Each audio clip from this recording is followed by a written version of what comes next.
Les vraies voix Sud Radio, 17h-19h, Philippe Rossi. Retour des vraies voix sur Sud Radio avec René Chiche, Anne-Héril Palec, Sébastien Conrado. Place au grand débat des vraies voix. Êtes-vous prêt à économiser de l'énergie par solidarité européenne? Si la France est dépendante du gaz russe à hauteur de 3%, sachez que c'est 4 fois de plus pour l'Allemagne ou encore l'Italie à hauteur d'environ 18%.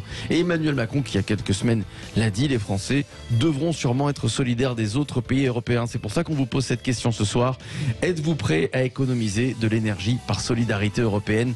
Vous votez et vous nous appelez pour réagir 0826 300 300. Bonsoir Philippe Charlez.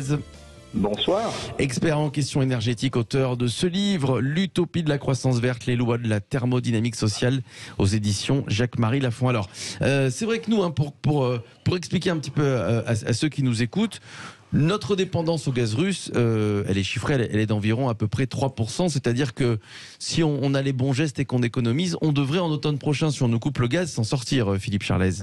Oui, c'est ça. Donc, c'est 3% de la consommation globale d'énergie française. Donc, c'est-à-dire que le gaz représente 17% de la consommation d'énergie française et on est dépendant à 18-19% du gaz russe. Donc, si on multiplie les deux chiffres, globalement, ça fait 3% de la consommation énergétique française. Et effectivement, avec une sobriété pas trop douloureuse, si j'ose dire, on peut arriver à se passer du gaz russe en France, aussi en Espagne d'ailleurs, au Portugal. Mais malheureusement, ça n'est pas le cas pour l'Allemagne, dépendante, donc les 3% deviennent 17%.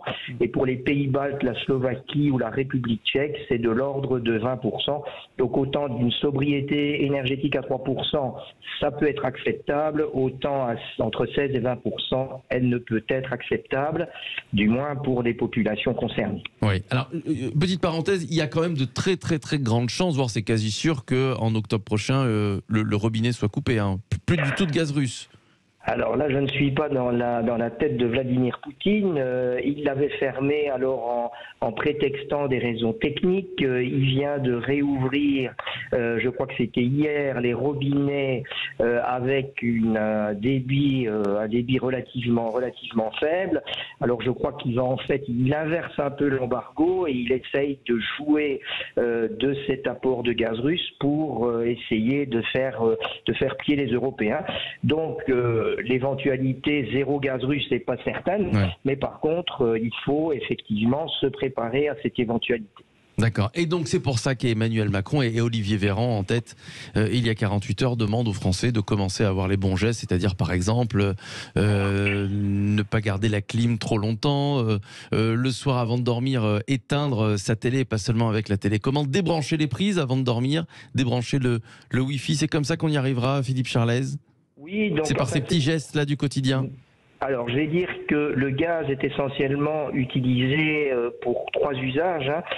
Essentiellement, c'est la chaleur dans l'habitat. Donc, ça veut dire que si on veut réduire la consommation gazière, c'est surtout au niveau de la réduction acceptable du chauffage, voire de la consommation d'eau chaude, voire éventuellement de la cuisson. Mais c'est surtout le chauffage qui représente à peu près 75% de la consommation de gaz dans l'habitat. Les transports, ça, il n'y a pas de gaz pratiquement. On n'utilise pas de gaz dans les transports, c'est uniquement du pétrole. On utilise aussi un peu de gaz en France pour la génération électrique, mais heureusement, on est protégé par notre génération électrique nucléaire. Et dans l'industrie, on consomme également du gaz. Donc, ce qui veut dire que le levier principal domestique, si on veut éviter d'arrêter certaines industries, c'est surtout de réduire en fait la consommation de chaleur dans l'habitat.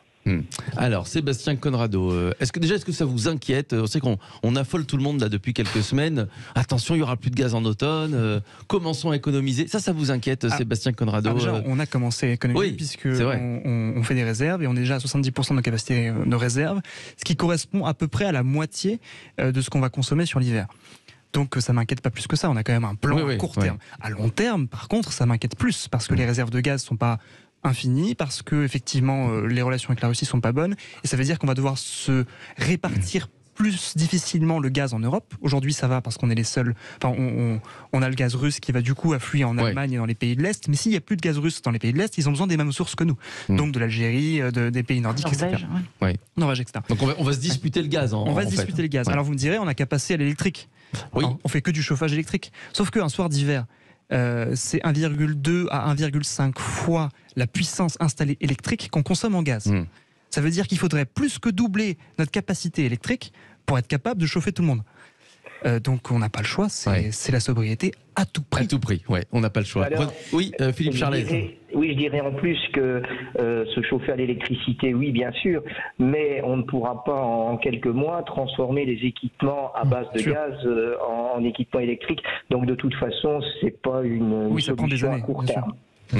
René Chiche. Oui, en fait la question c'est pas si on est prêt, puisqu'on va être à mon avis contraint de faire toutes ces économies. Je pense que la question c'est est-ce qu'il y aura une solidarité entre les États européens. Il y a la Commission qui a proposé un plan, qui va proposer un plan où il est demandé aux États européens de faire preuve réellement de solidarité. D'ailleurs, le directeur aussi de l'Agence internationale de l'énergie a expliqué que l'hiver prochain, ce sera un véritable test pour savoir s'il y a une véritable Union européenne, si vraiment les États vont céder, vont s'épauler. C'est ça le vrai problème. Est-ce que les États vont justement faire preuve de solidarité? De toute façon, on va être contraint de faire des économies puisqu'on n'aura pas le choix. Donc les questions d'économie, c'est une question qui ne se pose pas. On va être contraint. Maintenant, est-ce que les États entre eux vont faire preuve? Par exemple, il y a eu le vice-chancelier allemand qui a déjà commencé un petit peu à casser un peu cette sorte d'union européenne, puisqu'il a dit qu'il fallait privilégier d'abord les industries plutôt que les consommateurs. Donc vous voyez, il veut privilégier déjà l'industrie plutôt que le consommateur au niveau des... C'est vrai qu'en Allemagne, il y a beaucoup plus d'industries qu'en France, c'est un pays industriel quand même. Mais la dernière chose, Philippe, la semaine prochaine, je sais que la Commission va proposer, va même imposer un plan pour introduire un seuil obligatoire d'économie d'énergie dans les 27 pays de l'Union européenne. Ça commence un petit peu à se développer. Donc maintenant, est-ce que les États européens vont faire preuve de solidarité? C'est là la question pour moi. La deuxième question, c'est est-ce que les populations vont accepter ces restrictions? Bien sûr. Après, sur ce qui est de la consommation du gaz, puisque aujourd'hui on a le problème du gaz, je crois que le problème du pétrole est quand même beaucoup moins prégnant et on pour le moment. Pour le moment, pour ce qui est le problème de la répartition du gaz, on n'est pas dans une économie au sens financier, on est dans une économie au sens partage des moyens, partage du stock. Alors, sauf erreur, je ne connais pas bien pour l'Allemagne, mais en France, effectivement, dans la consommation des ménages, c'est le chauffage, mais la consommation des ménages, c'est de l'ordre de 20 ou 25. Enfin, peut-être que notre expert pourra nous le confirmer, c'est peut-être de l'ordre de 20 ou 25% de la consommation totale de gaz en France. Les grosses industries consommatrices de gaz, c'est l'industrie du papier, c'est l'industrie de l'automobile, c'est l'industrie agroalimentaire, c'est la métallurgie, c'est la chimie. Vous voyez, c'est des industries qui sont quand même... Alors, on en a parlé en plus de la désindustrialisation de la France. On a eu ces soucis avec la chimie. Bon, l'automobile, on a d'autres questions qui se posent aujourd'hui. L'industrie du papier, le papier, c'est déjà une denrée qui a augmenté, dont le prix a pratiquement doublé là sur les 6 derniers mois. Donc c'est déjà des industries qui sont très contraintes. C'est pour ça que la Poste arrête le timbre rouge. Voilà, on a bouclé. Donc je pense que effectivement l'effort il doit être partagé, que les ménages auront un effort à faire, mais que le gros de l'économie sera pas apporté par les ménages. C'est pas sur les 20% de consommation et en baissant de 1 degré ou 2 degrés le chauffage de sa maison. C'est plus symbolique qu'autre chose. C'est plus le fait de partager l'effort, mais bien le gros de la consommation, c'est quand même l'industrie. C'est l'industrie. Philippe Charlet. Oui, alors pas vraiment, c'est-à-dire que la consommation de gaz est vraiment partagée pratiquement à, disons, une bonne moitié pour l'industrie et une bonne moitié pour l'autre moitié pour l'habitat, je vais dire au sens large. Donc c'est-à-dire ce ne sont pas seulement les ménages, mais ce sont aussi les administrations, les bureaux, etc., qui sont eux-mêmes des consommateurs assez importants de gaz. Alors c'est vrai, ce partage vrai en France ne l'est pas nécessairement dans d'autres pays de la communauté européenne, dans la mesure où certains pays fabriquent beaucoup d'électricité à base de gaz, ce qui n'est pas le cas de la France à cause du nucléaire. L'Allemagne, par exemple, qui a voulu sortir du nucléaire, et là on en vient sur une des clés de la solidarité, a pendant très longtemps, disons à partir de 2015, remplacé le charbon qui était très polluant par du gaz, et aujourd'hui, n'ayant plus de gaz à sa disposition, elle revient, elle ouvre en pagaille des centrales au charbon. Donc c'est pour ça que dans la part de la consommation globale, et notamment de l'industrie, puisque la fabrication d'électricité, on peut considérer que c'est une activité industrielle, en Allemagne par exemple, la part du gaz pour l'ensemble de l'industrie est nettement supérieure à la part de l'habitat au sens large, alors qu'en France, la part est beaucoup moins importante puisque notre électricité est essentiellement à base de nucléaire et que le gaz joue dans la génération électrique pour seulement une toute petite partie. La deuxième chose peut-être, au point de vue de la solidarité, c'est de dire que c'est jamais facile de créer une solidarité avec des pays qui se sont montrés extrêmement égoïstes dans le passé. Et c'est évidemment le cas pour notre principal partenaire. Je n'ai rien contre l'Allemagne. Mais enfin, on peut dire que d'un côté, depuis 10 ans, elle n'en a fait qu'à sa tête en termes de transition énergétique, avec son fameux Énergie 22, donc transition énergétique allemande, qui est une véritable catastrophe, puisque à la fois en termes de coûts et en termes d'émissions, c'est quand même pas terrible. Et ça explique en grande partie leur dépendance au gaz russe. C'est à cause de leur transition qu'ils ont construit les fameux gazoducs Nord Stream 1 et Nord Stream 2 pour amener du gaz russe. Et la deuxième chose, c'est qu'assez récemment, alors que l'Allemagne était dans une position assez difficile, elle s'est refusée à voter que le nucléaire entre dans la taxonomie verte européenne. Donc je rappelle que la taxonomie n'a rien à voir avec les impôts, c'est simplement une classification comme en biologie des différentes énergies pour savoir si l'Union européenne leur donne des subventions ou pas. Et l'Allemagne, qui était quand même dans une mauvaise position, et toujours parce qu'en votant la taxonomie verte sur le nucléaire, elle donnait un avantage compétitif à la France, elle l'a refusé. Mais heureusement, finalement, le Parlement européen a voté outre et l'Allemagne a perdu, et donc le nucléaire sera inclus dans la taxonomie verte. Mais enfin, quand on a des comportements comme ça, il faut peut-être pas attendre. Alors, ça n'est pas à moi en juger en tant qu'expert, j'essaye simplement de vous expliquer qu'il peut y avoir effectivement de la part de nos concitoyens des réactions un petit peu épidermiques vis-à-vis de gens qui demandent aujourd'hui la solidarité et qui ne l'ont pas joué dans les années précédentes. Sur l'énergie en tout cas. Oui, sur l'énergie. On élargit un peu. Bien sûr. Il faut jouer le jeu, Annery Le Pallec, de la solidarité vous savez, c'est dans un couple, c'est pour le meilleur et pour le pire, et on a souvent tendance à oublier le meilleur et à se faire une montagne du pire. Donc il faut jouer le jeu, moi je le souhaite de tout cœur. Et ce sera compliqué, parce que les Allemands, on passe notre temps à courir après. Et depuis toujours, on nous donne comme modèle économique, comme modèle... c'est l'exemple, l'Allemagne, c'est vrai. Voilà. Et là, aujourd'hui, nous dire qu'il va falloir être solidaire avec l'Allemagne, ça fait pas rêver. Être solidaire avec l'Italie, ça pose beaucoup moins de difficultés intellectuelles, même avec la Grèce. Il y a 2-3 ans, c'était la Grèce. L'Allemagne, c'est un peu plus compliqué. L'Allemagne, c'est plus dur. Est-ce que c'est rentré dans la mentalité des Français? Ça fait seulement quelques semaines qu'on en parle. Tiens, Sébastien Conrado, est-ce que vous pensez que les Français comprennent bien les enjeux, comprennent bien ce qui se passe? Moi, j'ai entendu beaucoup de personnes ces derniers jours qui m'ont dit le gouvernement, j'ai pas attendu après eux, je n'ai pas écouté leurs conseils, je fais ce que je veux. Est-ce que vous pensez que c'est vraiment la mentalité des Français, des rebelles qui ont ces Gaulois réfractaires, des insoumis, qui n'en peuvent plus de toutes ces recommandations? Parce que je vous rappelle qu'on a passé une crise sanitaire où pendant 2 ans, on a recommandé.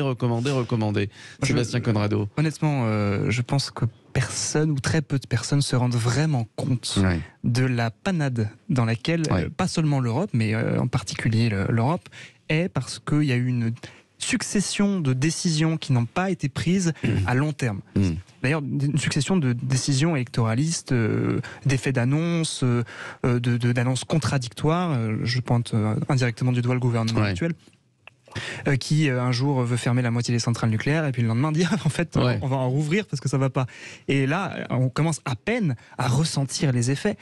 Donc il y a un vrai problème de planification en France, alors qu'on est quand même les champions de la planification historiquement. Pourtant on a un haut commissaire au plan. Il a eu 2 ans. Il a planifié, mais il n'a pas eu le temps. Il y a eu d'autres. Mais non, c'est vrai que les Fiagragou, les Français ne se rendent pas bien compte, René Chiche. Ça dépend. Non, franchement, non, on peut pas dire que ce soit leur principale préoccupation. Non, mais il y a des gens il y a des gens qui sont quand même responsables, qui éteignent les lumières, qui font attention, etc. Puis il y en a d'autres, c'est vrai, qui n'en ont cure. Maintenant, je pense que vu l'évolution de la situation, vu la situation en Ukraine et la Russie, je pense que les Français vont se rendre compte quand même qu'il va falloir faire des efforts. D'où la possibilité. Mais on ne sait pas la magnitude des efforts qu'on va devoir faire, c'est ça le problème aussi. C'est qu'on n'a même pas la conscience de savoir combien d'efforts et combien de temps on va devoir les faire. Êtes-vous prêt à économiser de l'énergie par solidarité européenne? On poursuit le débat dans quelques instants avec nos vraies voix. Philippe Charlez, expert en questions énergétiques. Vous continuez de voter évidemment sur Twitter et YouTube. Et puis vous pouvez nous appeler 0826 300 300. Tiens, pour nous raconter si ça vous paraît concret ces économies qu'on nous demande, si vous comptez le faire, si vous comptez être solidaire. 0826 300 300. Il n'y aura pas le choix. Oui. Les vraies voix Sud Radio, 17h-19h, Philippe Rossi. C'est le retour des vraies voix sur Sud Radio avec René Chiche, Anéry Le Pallec, Sébastien Conrado. On poursuit notre débat, notre grand débat. Êtes-vous prêt à économiser de l'énergie par solidarité européenne? Vous votez sur le compte Twitter de Sud Radio. Pour l'instant, vous dites non à 67%. Vous continuez de voter. Puis, vous nous appelez 0826 300 300. Philippe Charlez est avec nous, expert en questions énergétiques et auteur de ce livre, L'utopie de la croissance verte, les lois de la thermodynamique sociale. C'est aux éditions disponibles, aux éditions Jean-Marie Lafon. Philippe Charlez. Oui. Alors on nous demande de faire des économies d'énergie. Comment ça se passe là en ce moment? Le gouvernement, l'État français est en train de négocier et de voir quel autre pays pourrait donc compenser la Russie et nous fournir du gaz. C'est ce qui se passe en ce moment, Philippe Charlez? Alors, donc ça c'est je vais dire le premier volet pour essayer de se passer du gaz russe, c'est d'essayer d'en trouver ailleurs. Malheureusement, les volumes importés de Russie, encore une fois à l'échelle de l'Union européenne et non pas seulement à l'échelle de la France, sont tels qu'on ne peut pas trouver de substitut pour plus de 10 à 20%. Donc on importe déjà un petit peu plus de gaz de schiste des États-Unis. Il faut le savoir, le gaz de schiste était un peu proscrit en France et pourtant là on s'est précipité sur le gaz de schiste américain. Par gazoduc, les gazoducs sont soit insuffisants ou déjà remplis et opérationnels. Donc la seule possibilité, c'est le fameux gaz naturel liquéfié. Parce que le gaz naturel liquéfié a un avantage par rapport au gaz par gazoduc, c'est qu'il est fongible, il peut se promener sur tous les océans de la planète et donc il peut changer de direction. Le problème est que si on voulait remplacer l'ensemble du gaz provenant de Russie, ça représenterait pratiquement 35 à 40% du marché mondial du gaz naturel liquéfié, ce qui signifie que ce gaz d'ailleurs est déjà vendu dans le sud-est asiatique et donc si jamais on enchérait sur ce gaz naturel liquéfié, ça ferait monter les prix d'une façon absolument invraisemblable. Donc ce qui veut dire qu'aujourd'hui, malheureusement, on n'a pas trop de possibilités à court terme de substitut complet du gaz russe par un gaz provenant d'autres directions. Parce que comme l'un des intervenants l'avait précisé, l'énergie, c'est le temps long et effectivement, on ne change pas la vision énergétique d'un pays ou d'un continent en quelques mois. Ça prend des années, soit pour construire des nouveaux gazoducs, des nouveaux terminaux méthaniers, voire des nouvelles centrales nucléaires si on veut se passer de gaz. Donc ce qui veut dire qu'à court terme, malheureusement, il y a deux solutions. C'est soit la réduction de la consommation par l'offre et à ce moment-là, c'est par les prix et donc évidemment les gens les plus modestes le subissent de plein fouet comme on le voit aujourd'hui. Et le deuxième, c'est par la demande. Alors vous avez deux types de demandes de réduction de la demande. C'est soit de la demande choisie, soit de la demande imposée. Donc soit de nous imposer la demande en disant on rationne le gaz et puis on n'en parle plus. C'est pas évidemment très compatible avec notre pratique démocratique. Non. Soit chacun fait des efforts, mais disons que le signal de réduire les prix en aidant vis-à-vis des économies n'est pas non plus le meilleur signe. Donc c'est une équation qui est quand même extrêmement complexe à résoudre. Sébastien Conrado. Oui, alors je voudrais agrandir un petit peu le débat, puisqu'en fait là on parle de problématiques de court terme, mais on ne règle pas le souci qui est quand même la transition énergétique, écologique, parce qu'on voit nos forêts brûlent, on a des pénuries dans tous les sens, et c'est que le début. Pour revenir sur le gaz naturel liquéfié, ça fait, je crois, 20 ou 22%, peut-être que Philippe Charlez pourra nous le confirmer, 22% d'économie par rapport au pétrole, enfin d'émissions de CO2 en moins par rapport au pétrole, ce qui n'est pas foufou non plus. Donc remplacer des flottes entières, remplacer des installations entières de gaz pour du gaz naturel liquéfié, ça ne résout aucun souci, même pas à court terme. Philippe Charlez. Alors, d'abord, il faut savoir que le gaz naturel et le pétrole ont des usages qui sont quand même fondamentalement différents, puisque l'usage essentiellement, le pétrole a deux grands usages. C'est les transports, la mobilité, et deuxièmement la fabrication des plastiques, qui n'est pas une utilisation énergétique, mais une utilisation chimique du pétrole, alors que le gaz, au contraire, est plus utilisé pour le chauffage et pour l'électricité. Donc, c'est-à-dire qu'il n'y a pas une substitution de une substitution de l'un par l'autre. Alors c'est vrai que le gaz naturel liquéfié économise à peu près, le chiffre est tout à fait exact, environ une vingtaine de pourcents de CO2 par rapport au pétrole. Ça élimine aussi les émissions de particules fines. On a beaucoup moins, on n'a aucune particule fine avec le gaz, on en a beaucoup plus avec le pétrole utilisé comme énergie dans l'industrie, etc. Alors vous avez raison, mais on ne pourra pas. N'oubliez pas qu'aujourd'hui les fossiles, c'est toujours en 2021 82% de la consommation énergétique mondiale. Donc ce qui veut dire que on ne tombera pas à 0%. Même en 2050, les schémas les plus optimistes de l'Agence internationale de l'énergie misent sur 40% au minimum d'énergie fossile à l'horizon 2050, beaucoup moins de charbon, beaucoup moins de pétrole, mais encore beaucoup de gaz. Donc il faut vraiment accepter le gaz comme une énergie de transition. Ou alors on rentre dans une sobriété réellement imposée. Donc là, c'est le discours entre le climat et la décroissance. Donc c'est-à-dire, est-ce que la préservation du climat doit restreindre ou pas le développement humain? Donc ça, c'est un autre débat. Oui. Alors, on va faire réagir René Chiche et Annery Le Pallec. Tout à fait en phase. Pardon, non, allez-y. Allez-y. Tout à fait en phase avec ce que vous disiez. Et je pense en plus que le gouvernement nous emmène dans un chemin inverse. Genre, on entendait le porte-parole du gouvernement hier nous dire débranchez votre Wi-Fi, machin. Oui. Si je me rappelle mes quelques cours d'électricité et d'électronique, l'électricité d'aujourd'hui, elle se stocke pas. Elle ne se stocke pas, d'accord? Donc c'est pas la Wi-Fi que je vais débrancher ce soir. Ou les barrages ou les batteries. Ouais. C'est pas la Wi-Fi que je vais débrancher ce soir qui va nous permettre de résoudre ou d'améliorer la situation au mois d'octobre ou au mois de novembre quand on aura des restrictions de gaz. Et là, j'ai l'impression que le gouvernement, à part nous infantiliser un petit peu en nous disant soyez vigilants, et bon, on est encore sur une vision très court-termiste. Et je crois aussi qu'il faut se réinterroger aujourd'hui, tout de suite maintenant, sur des choix et des orientations qui ont été prises et qui vont poser question. On parlait de la mobilité qui est consommatrice d'énergie fossile, on parle de cet essor, cette volonté politique d'aller vers le développement des voitures électriques, des transports électriques, etc., qui vont poser eux aussi des problèmes. On sait qu'on ne sait pas résoudre, qu'on arrive à des points durs assez rapidement sur ce type de mobilité.